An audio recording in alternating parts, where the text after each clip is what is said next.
Hi, I'm Doug Fields from DownloadYouthMinistry.com, and I am so honored to spend a little bit of time talking youth ministry with you. Recently, one of my favorite parts of Download Youth Ministry has been seeing youth workers post photos of their training times where they're with their teams and they're either sitting around the computer or watching this training on a TV. And I love seeing leaders committed to learning. Almost every photo has pizza in it, by the way, so hopefully you're getting a little bit of pizza right now. But all good leaders are learners, and it's a beautiful thing when leaders drop their pride long enough to consider picking up some new ideas or lean into some training. So thank you for being that type of healthy leader. Let's consider that word health for just a minute. One of the truths we know about health is that health doesn't appear overnight. Health requires time. To use a running or sports metaphor, I'd say that building a healthy youth ministry is a lot like a marathon, more like a marathon than a sprint. A sprint is pretty easy. I don't need a lot of training to go outside and run a 100-yard dash. Now, it may not be fast. In fact, I guarantee it probably wouldn't be that fast, but I do know I would finish it with no problem. But running a marathon is a totally different story. I've run one. Now, the emphasis is on the word one. I trained for months, and it was still very difficult. So difficult that I never, ever want to do one again. And if you ever want to get a glimpse of what eternity is going to be like, just run a marathon, because you're going to be so close to dying that you're going to get a sense of eternity. I actually had 26.2 miles to think about the difficulty in a marathon, and there were moments when I made connections between a marathon and youth ministry. Actually, I believe that youth ministry is a lot like a marathon. In youth ministry, you spend a lot of time planning events and planning a small group lesson and hanging out with kids and meeting with parents. And it seems as though youth ministry just never ends. There's always something else to do and something else going on, another mile to run, if you will. Meanwhile, if you're a volunteer, you're either working 40-plus hours a week or going to school, or maybe you have a family that you're trying to spend time with. And every week, it seems like you're just never going to reach the finish line. Both youth ministry and running requires the development of endurance. When leaders don't have endurance, it can become crushing to a youth ministry team in general, and crushing to teenagers in specific. See, the constant change in leadership is damaging. Teenagers actually stop trusting adults because they're not sure who's going to be part of the revolving door and who's going to leave them next. So please, I encourage you to consider putting together a game plan to build some personal endurance so you will stay strong until God calls you out, rather than quitting too early because you burned out. The marathon of youth ministry is littered with the exhausted, spent bodies of well-meaning youth workers who quit before the end of the race. I mentioned running a marathon, and actually, if I'm honest, it was more like jogging or even speed walking, since running actually indicates speed. But long before I ran my first marathon, I entered shorter races, a 5K and then a 10K, and then I decided to do a half marathon, 13.1 miles, something like that, because I thought I was in pretty good shape, and because of other life responsibilities, I limited my training to a few miles every third day or so. So when the half marathon actually came, I thought I could run the 13 miles easily. And at the sound of the starting gun, with adrenaline pumping through my body, I blasted out to the front of the pack, and I was thinking, man, I'm doing pretty good. This is easy. Well, that was the first 800 yards. Then I soon realized what it was going to take for me to actually finish the race, and I needed to slow down. I needed to pace myself, and I needed to call Uber to pick me up the last two-thirds of the race. Basically, what I'm saying is I didn't plan wisely. And that day I discovered that building endurance for a long race not only requires desire. Anybody can have desire. It also requires planning. I didn't plan for that half marathon, and I didn't finish well either.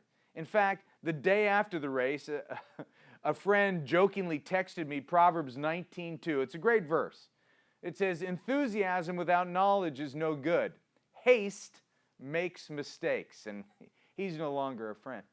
So how can we avoid doing youth ministry simply on desire and instead add some planning into the question of endurance? And how do we make endurance a reality?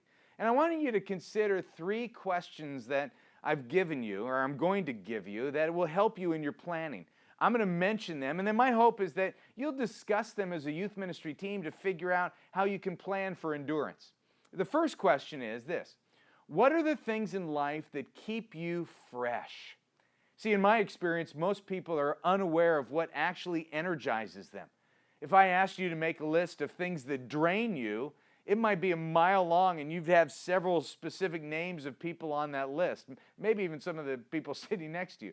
But if I asked you what energizes you, well, most people actually struggle to identify more than 1 or 2 things. And unfortunately, the church and youth ministry culture, we haven't done a great job at teaching people how to pay attention and tend to their own souls. What happens is leaders give and give and give to others while internally they dry up. So how do you specifically refill spiritually and emotionally and physically to stay a little more alive as a leader? And it might be helpful to think of an answer in terms of weekly, monthly, and even yearly routines. For instance, is there a time during your week where you can be alone for, let's just say, an hour and spend that time reading or praying or journaling? Or maybe for you, it's setting aside time to be out in nature or riding a bike or walking or going on a date with your spouse. That's weekly. On a monthly basis, is there one day where you can take it completely off? A day to do whatever you want to do without any external pressure. And I know this may seem impossible at the moment, but God has wired us to need rest and reflection and time off. What would it look like for you to put that date on a calendar that is completely free one time a month? And then on a yearly basis, what is a retreat or a conference or a vacation that you can go on that will breathe life into your soul? Maybe it's a weekend trip, or maybe it's a conference where you hear speakers talk about topics that interest and inspire you. And I want to encourage you, don't feel guilty about making times for these things in your life. This is a way of keeping burnout at a distance. So what are the things that are in your life that keep you fresh? That's the first question. The second question is this: what things do you love to do within your own youth ministry? As you plan out your year, I want to encourage you to ensure yourself that you're doing some of the things that you really like to do, and then you avoid some other things that drain you. For example, for me, all-nighters, lock-ins, overnighters, whatever you want to call them, I actually call them nights from hell. You know, the ones at church where everybody stays all night long. Personally, at my age, these are just the worst. And I actually learned this early on in my youth ministry career, that overnighters, they don't just wear me out the next day, they actually wear me out for the next week. And I don't even like teenagers afterwards. So if one of my volunteers now wants to organize an overnighter, more power to them, but I won't be there. I'll be doing an all-nighter in my own bed. So what are the events that drain you? I mean, I'm talking about really drain you. And is there a way as a team that you can figure out how some people can avoid them? What are some events that you think, boy, that was incredible, I love that, that was life-giving, I love doing youth ministry, and then figure out how you can do those events as often as possible. That is one of the beauties of a team, that we've got to figure out how to support one another so others can take off an event every once in a while. The third question might be this: what specific students energize you and which ones drain you? Now, let's be honest. Some kids give us energy and some drain the energy right out of us. If you're only hanging around with the students who drain you, I promise you, you will not last very long as a youth ministry leader, unless you have the spiritual gift of mercy or martyrdom. Okay? Now, this can get tricky because we all know we can't pick and choose whom we're to love and pay attention to.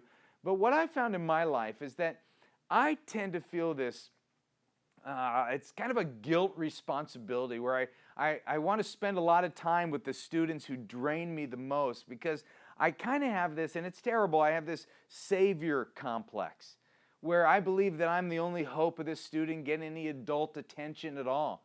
But I've had to learn, and my wife has helped me here, there's only one Savior, and I'm not Him. And neither are you. Again, that's one of the joyous realities of being a part of a team, that we all have different personalities, and the one kid who may totally drain you, actually, that kid may energize me. That's why we need to talk and meet and plan and make sure that we're on the same page and that we can spread out the discipleship and shepherding efforts among other teammates. So when it comes to students, there's going to be some that you actually have good chemistry with and you actually like being with, and they like being with you, and you're thinking, this is fun. The conversation was refreshing and easy and life-giving. Well, those are good moments, and you want to make sure you spend time with them frequently so you don't forget why you're in youth ministry in the first place. So the big idea behind these questions is for you to simply pay attention to your own health, spiritually, emotionally, and relationally. Then as a team, you work together to craft a long-term plan and a pace that is sustainable so that you can endure the marathon called youth ministry. And at the end of the marathon, you can stand before God knowing that you ran the full race and you ran it well. I believe that God is just beginning to use you. And I'll be praying for the Download Youth Ministry community of leaders, that they would be filled with an extra amount of energy and passion and encouragement and wisdom to make the needed adjustments in order to endure and finish strong. Thanks for watching. Thanks for what you do.